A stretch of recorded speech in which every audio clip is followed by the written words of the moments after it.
कहानी है रामपुर गांव की, जहां के मर्द महिलाओं को हमेशा नीचा दिखाने की कोशिश में रहते। अरे अभी तक खाना नहीं आया, क्या मुझे एक और शादी करने की जरूरत है? नहीं जी नहीं, ऐसा मत करना, वरना मैं कहाँ जाऊंगी। खाना लेकर मैं अभी आई जी। गांव की पंचायत में भी फैसले हमेशा औरतों के खिलाफ ही रहते। मैं जो फैसला सुनाता हूँ वो भगवान की आज्ञा होती है। इस लड़के ने अपने मन से शादी करके अच्छा नहीं किया। लड़के को घर भेज दो और इसकी शादी इसकी जाति की किसी लड़के से करवा दो, लेकिन ये लड़के, इसे तो गांव के बाहर निकाल दो। नहीं नहीं जमींदार साहब, ये क्या बोल रहे हैं? ऐसा नहीं हो सकता। मेरी बेटी मासूम है, इसे अच्छे बुरे की समझ नहीं है। अरे कहाँ जाएगी ये बेचारी? कहाँ जाएगी? इतनी चिंता है तो पूरे परिवार का गांव निकाला कर देते हैं। बेचारे पूरे बसे बसाए परिवार को गांव छोड़ना पड़ता है। चाहे जो हो, अगर बेटियों को कंट्रोल नहीं कर सकते तो गांव में रहने का कोई मतलब नहीं है। यहाँ औरतों को दब कर रहना होगा।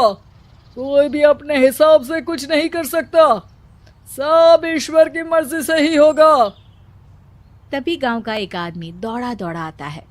सरपंच साहब, जमींदार साहब, वो कालिया है ना, उसकी बेटी पढ़ने के लिए शहर जा रही है। अच्छा, ये कब हो गया? और कालिया की हिम्मत कैसे हो गई ऐसा करने की? लेकर आओ उसे और उसकी बेटी को। बस फिर क्या था, हाजिर हो जाते हैं कालिया और उसकी बेटी सरपंच के सामने। और कालिया, ये क्या सुनने में आ रहा है? बेटी को इंजीनियर बना रहा है तू? और ये बता, गांव में तो स्कूल नहीं है, फिर कहां से इतनी क्लास पास कर गई तेरी बेटी? राधा, जो कि कालिया की बेटी है, उसे लगता है कि सरपंच उसकी तारीफ कर रहे हैं। सरपंच जी, मैंने ऑनलाइन पढ़ाई की है, डिस्टेंस लर्निंग से। सभी में मैंने अच्छे नंबर पाए हैं, जिसे देखते हुए शहर की इंजीनियरिंग कॉलेज में मुझे स्कॉलरशिप मिली है। वाह जी वाह, क्या होती है ये? पहले तो ये बताओ, फिर आगे की बात करते हैं। पूरा गांव राधा की बात सुन रहा था और राधा बोलती जा रही थी। तो ऐसे मैं फ्री में एक अच्छी शिक्षा लेकर गांव में जो कुछ परेशानियां हैं, जैसे बिजली, पानी और इंटरनेट जैसी समस्याओं के लिए काम करूंगी। मैं गांव को शहर से जोड़ने के लिए पुल का निर्माण करवाने का प्रस्ताव रखूंगी। मुझे पूरी उम्मीद है कि जल्द ही हमारा गांव भी तरक्की की राह पर चल पड़ेगा। राधा की बात सुनकर सारे गांव वाले ताली बजाने लगते हैं। सरपंच को समझ नहीं आता कि वो क्या करे। चुप रह नादान लड़की, गांव के खिलाफ जाने के लिए तुझे गांव से बेदखल कर दिया जाएगा, वो भी पूरे परिवार के साथ। और हाँ, अगर ठीक से गांव में रहना चाहती है तो ये पढ़ाई लिखाई छोड़ दे। हम तेरे लिए गांव का कोई होनहार लड़का देखेंगे। तभी गांव का एक आदमी बोल पड़ता है। अरे नहीं नहीं सरपंच जी, राधा बिटिया जो बता रही है, अगर वैसा हो जाए तो हम लोगों को पैसा कमाने के लिए बाहर नहीं जाना पड़ेगा। हाँ जी, और ना ही कोसों दूर पानी के लिए भटकना पड़ेगा। हमारे बच्चे भी अच्छी पढ़ाई कर सकेंगे और आगे बढ़ेंगे, ना कि हमारी तरह खेती करते बैठेंगे। क्यों गांव वालों, राधा बिटिया का साथ देना चाहिए ना। सरपंच देखता है कि गांव राधा के साथ है तो वो चुप हो जाता है। वो घर आकर अपने सलाहकार से बात करता है, जो बहुत ही चालाक किस्म का इंसान होता है। अरे सरपंच साहब, आपको बहुत ही होशियारी से काम लेना पड़ेगा। एक बार गांव तरक्की कर गया, यहाँ के बालक पढ़ लिए तो कोई ना पूछेगा आपको। और फिर ये जो बेटा और बेटी है ना आपके, इनको भी आम लोगों की तरह ही जीवन जीना होगा। हाँ, लेकिन करे तो क्या करे? वो ना आप मुझ पर छोड़ दीजिए, बस मैं जैसा बोलूं करते जाइए। अगले रोज सुबह जब गांव वाले सोकर उठते हैं तो राधा के घर के बाहर और साथ ही वो लोग जिन्होंने राधा का सपोर्ट किया था, उनके घर के आगे लाल रंग से कल आऊंगी लिखा होता है। कल आऊंगी, यह क्या होता है? अरे यह तो खून से लिखा है, लगता है कोई भूत प्रेत या चुड़ैल का साया है। चलो सरपंच जी के पास चलते हैं। सभी सरपंच के पास जाकर उसे सारी बात बताते हैं। अरे ये तो बड़ी मुश्किल की बात है। चलो मैं एक बाबा को जानता हूँ, उन्हें बुला लेता हूँ। सरपंच बाबा को लेकर गांव के घर के बाहर जाता है। ओहो, तो ये वो चुड़ैल है जो उन लोगों को निशाना बनाते हैं जो गांव को बदलने का सपना देखते हैं। वो गांव को ऐसे ही संपन्न देखना चाहती है।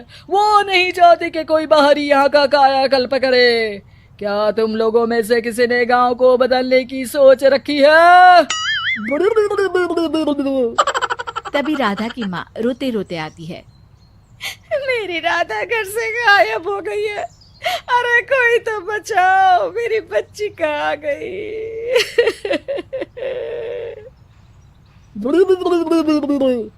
ले गई वो चुड़ैल, तेरी बच्ची को ले गई। अब वो उसे श्रापित करके छोड़ेगी, उस पर चुड़ैल का साया हो जाएगा। तभी बुरी सी हालत में राधा भी वहां आ जाती है। उसके बाल चुड़ैल की तरह फैले होते हैं और कपड़ों में खून लगा होता है। सभी राधा को देखकर डर जाते हैं। माँ, पता नहीं मुझे कौन उठा कर ले गया था। अरे दूर दूर हो जा चुड़ैल, अब हम लोग इस गांव में नहीं रुकेंगे। अरे कैसे बातें कर रहे हैं आप? कल तो आप मेरे भरोसे गांव का हुलिया बदलने, अपने बच्चों को पढ़ाने और तरक्की उन्नति की बात कर रहे थे, तो आज क्या हो गया आपको? ये फिर तुम लोगों को बहकाएगी। ये चुड़ैल गांव में आ चुकी है, ऐसे ही ये तुम्हारे घर के बच्चों को भी ले जाएगी। गांव वाले राधा को गांव से बाहर निकाल देते हैं। उसके माँ बाप रोते रहते हैं, लेकिन गांव वाले नहीं मानते। मैं भी अपनी बहन के साथ गांव के बाहर रहूंगा, लेकिन वो पढ़ाई नहीं छोड़ेगी। वहीं सरपंच के घर पर सलाहकार कहता है। देखा, सांप भी मर गया और लाठी भी नहीं टूटी।